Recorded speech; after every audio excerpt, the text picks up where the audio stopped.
अस्सलामुअलैकुम, मैं हूँ उस्मा इमरान और लाती हूँ आपके लिए मज़े-मज़े के पकवान। तो आज मैं आपके लिए लाई हूँ बेहतरीन किस्म का फ़लूदा बनाने की बहुत ही आसान और ज़बरदस्त सी रेसिपी।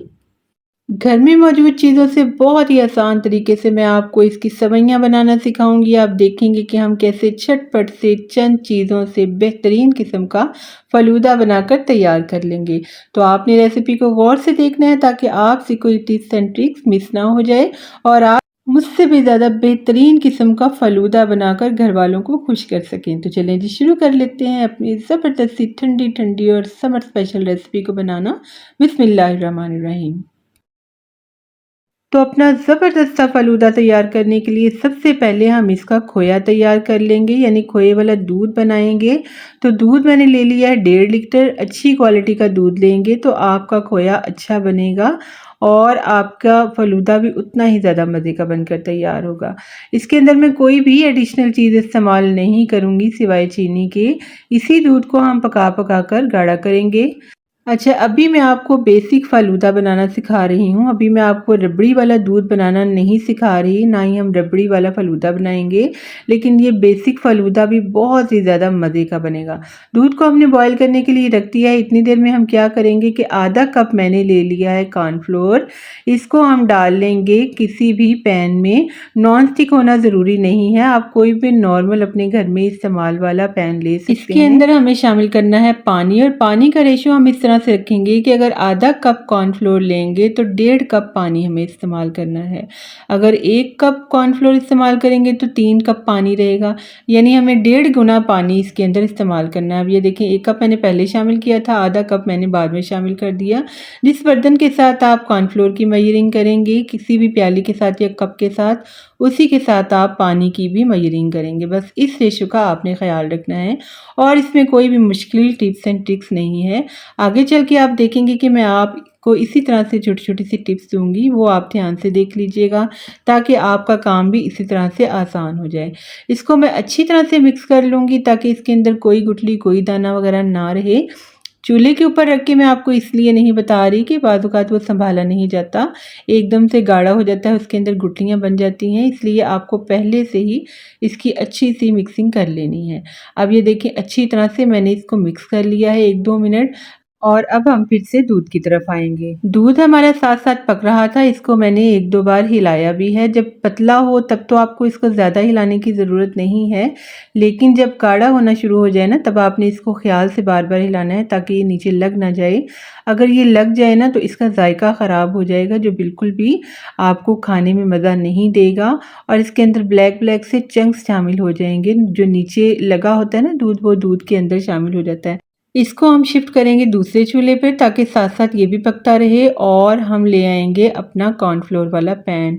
आँच को मैंने अभी थोड़ा-सा तेज़ रखा हुआ है यानी मीडियम पर है। जैसे ही ये गाढ़ा होने लगेगा ना हम आँच को बिल्कुल स्लो कर देंगे।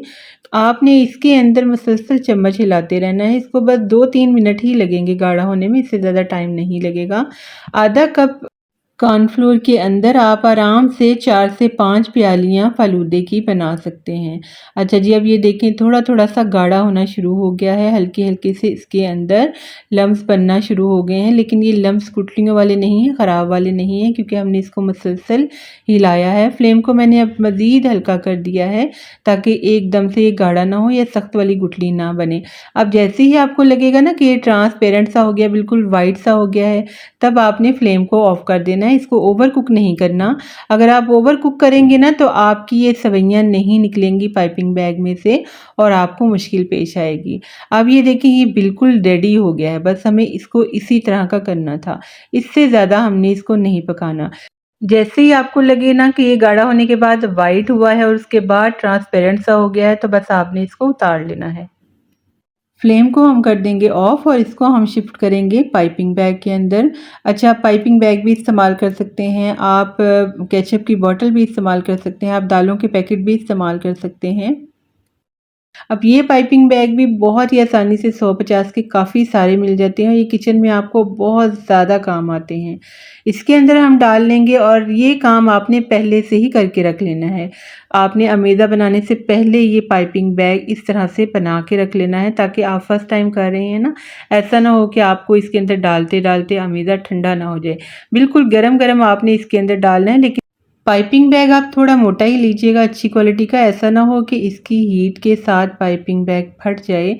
अब आपने करना क्या है कि इसको हम उठाएँगे इस तरह से ऊपर से, चाहे तो आप ऐसे ही पकड़ लें या आप कोई रबड़ बैंड वगैरह लगा लें। नीचे से हम छोटा-सा कट लगाएँगे।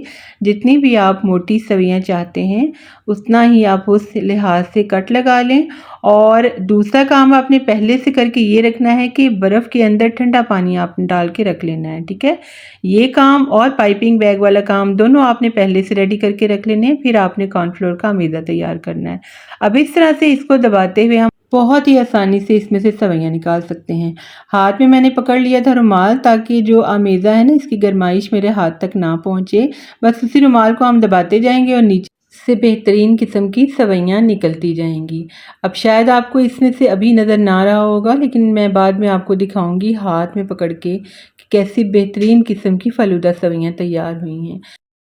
अच्छा, आपने इनको बना के फ़ौरन के फ़ौरन निकाल लेना ठंडे बर्फ़ वाले पानी में से। इनको ऐसे ही आपने उठा के ना फ्रिज में रख देना है। आधा घंटा तक पड़ा रहने दें ताकि ये अच्छी तरह से सेट हो जाएँ। अब ये देखिए माशाल्लाह से मेरा पाइपिंग बैग खाली हो गया है और सवैयाँ मेरी रेडी हो गई हैं। मैं आपको दिखाती हूँ कि ये किस तरह की रेडी हुई हैं। ये देखिए बिल्कुल फ़िनिश हो गया है और सवैयाँ मैं आपको दिखाती हूँ कैसी रेडी हुई हैं। ये देखें ज़बरदस्त है माशाल्लाह, लंबी-लंबी सी। अब मैं इनको ज़्यादा छेड़ूँगी नहीं, इसी तरह से हम बाउल को उठा के फ्रिज में रख देंगे ताकि अच्छी तरह से सेट हो जाएँ। इतनी देर में हमारा जो दूध था ना, वो भी काफ़ी हद तक पक-पक के गाढ़ा हो चुका है, ये देखें, और खोए की तरह बनना शुरू हो गया। अब इसको मज़ीद थोड़ा-सा ही हम पकाएँगे। इस दौरान हम इसके अंदर चीनी शामिल कर लेंगे। चीनी आप अपनी पसंद से डाल सकते हैं, लेकिन चीनी इसमें थोड़ी ज़्यादा ही अच्छी लगती है। ये जो साइडों पे बलाई जम रही है ना, इसको हमने साथ-साथ उतारते रहना है ताकि ये भी वेस्ट ना हो। 2-4 मिनट और गुज़र गए हैं और ये देखें माशाल्लाह से मज़ीद गाढ़ा हो गया है। बस इतना ही गाढ़ा हम रखेंगे और इसी पॉइंट पे हम इसके अंदर चीनी शामिल कर देंगे। तो चीनी मैं शामिल करूँगी तकरीबन आधा कप, आप अपनी मर्ज़ी से अपनी पसंद से शामिल कर लें जितनी भी आप चाहते हैं। ये हमारा अमेज़ा जो है ना, हमारा खोया, ये ज़बरदस्त सा रेडी हो चुका है। हमने इसको पतला सा ही बनाना है, बहुत ज़्यादा गाढ़ा नहीं हमने बनाया। जैसे बाज़ार का खोया मिलता है ना, उस तरह से हमने नहीं बनाना। हमने इसको पतला-पतला सा ही बनाना है क्योंकि हम फ़ालूदा में इसको इस्तेमाल कर रहे हैं। अब ये देखिए इसके अंदर हमने कोई भी एक्स्ट्रा चीज़ नहीं शामिल की, ना कोई कंडेंस्ड मिल्क इस्तेमाल किया, ना कोई बाज़ारी खोया इस्तेमाल किया, कुछ भी नहीं इस्तेमाल किया। ऐसे ही हमने दूध को पका कर ही इसको गाढ़ा कर लिया है और ये ज़बरदस्त सा हमारा खोया ठंडा होकर इस तरह से तैयार हो गया है।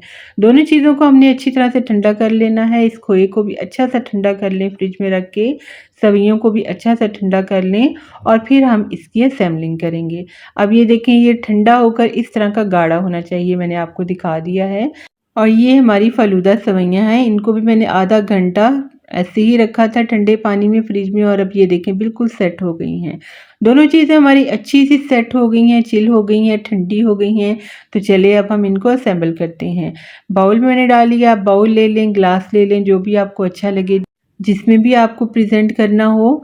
इसके अंदर हम डालेंगे आइस, छोटे-छोटे से चंक्स बना लें आइस के और फिर हम उसके ऊपर डाल लेंगे जाम शीरी। अच्छा, ये मैं आपको बेसिक रेसिपी दे रही हूँ, इसमें मैंने वो बहुत ज़्यादा चीज़ों का इस्तेमाल भी नहीं किया, सिंपल तरीके से आपको मज़ेदार सा फ़ालूदा बनाना मैंने बताया है।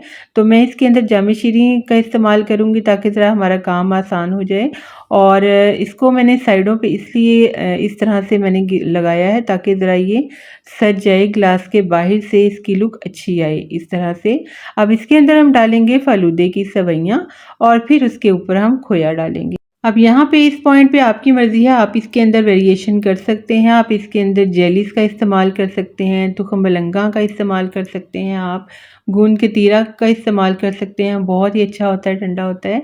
तो मैंने आपको ये एक बेसिक रेसिपी दी है, आप इसके अंदर अपनी मर्ज़ी से वेरिएशन जैसे चाहें कर सकते हैं। फ़ालूदे की सवैयाँ डाल दी मैंने ढेर सारी, उसके ऊपर हम खोया डालेंगे ये मज़ेदार सा और फिर से हम थोड़ी-सी सवैयाँ डालकर इसको डेकोरेट कर लेंगे। बेसिकली मैंने आपको फ़लूदा सवइयाँ बनाने की रेसिपी ही दी है, क्योंकि सवइयाँ बनाना जो है ना वो सबसे मुश्किल टारगेट लगता है सबको घर में, तो ये बहुत ही आसान है, कोई मुश्किल नहीं है।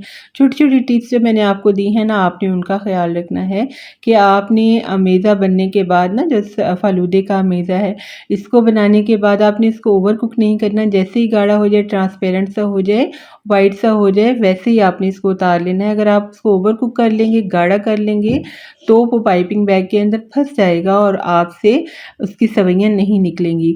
दूसरा, आपने अमेज़ा बनाने से पहले क्या करना है कि उसका पाइपिंग बैग बिल्कुल रेडी कर लेना है। ठंडा पानी, बर्फ़ डाल के बिल्कुल रेडी कर लेना है। ये दोनों चीज़ें जब आप अपने पास रख लें, तब आप इसका अमेज़ा बनाना तैयार करें। जैसे ही अमेज़ा बन जाए, आप पाइपिंग बैग में डालें, उसको फ़ौरन से सवइयाँ निकाल लें। अब ये देखिए, मैंने इसके ऊपर गार्निशिंग कर ली है थोड़ी-सी, बादाम डाल लिए हैं। जो आपका दिल चाहे आप डालें, आपको जैसे पसंद हो आप कर सकते हैं। और ये हमारा ज़बरदस्त सा ठंडा-ठंडा सा मज़ेदार सा फ़लूदा रेडी हो गया है। इसी तरह से मैं आपको छोटी सर्विंग्स भी बनाना सिखाऊँगी। इसके नीचे भी मैंने बर्फ़ डाल ली है, ऊपर हम डालेंगे फ़लूदे की सवइयाँ, आपको जितनी पसंद हो आप डाल सकते हैं। इसकी मोटाई को भी आप अपनी मर्ज़ी से एडजस्ट कर सकते हैं। आप बारीक रखना चाहें तो आप थोड़ी बारीक भी रख सकते हैं, मोटी आपको पसंद हो आप मोटी निकाल सकते हैं। जैसा आप चाहते हो आप इसकी सुराख को बड़ा कर लें, छोटा कर लें। अब इसके ऊपर हम डाल लेंगे खोया और फिर से फ़लूदे की सवइयाँ डाल के हम इसको हल्का-फुल्का सा गार्निश कर लेंगे। तो ये बहुत ही मज़ेदार सा हमारा फ़लूदा तैयार हो गया है झटपट से, मिनटों में, बिना किसी लंबी चौड़ी मेहनत के। तो चलें जी, अगर आपको हमारी आज की मज़ेदार सी ज़बरदस्त सी ठंडी-ठंडी सी रेसिपी अच्छी लगी है, तो हमारे चैनल को ज़रूर सब्सक्राइब करें, हमारी वीडियो को लाइक करें और इसे फ्रेंड्स एंड फैमिली में शेयर करें और साथ वाले बेल आइकन के बटन को ज़रूर दबाएँ ताकि हमारी हर वीडियो का नोटिफ़िकेशन आप तक सबसे पहले पहुँच सके। तो बहुत शुक्रिया, अल्लाह हाफ़िज़।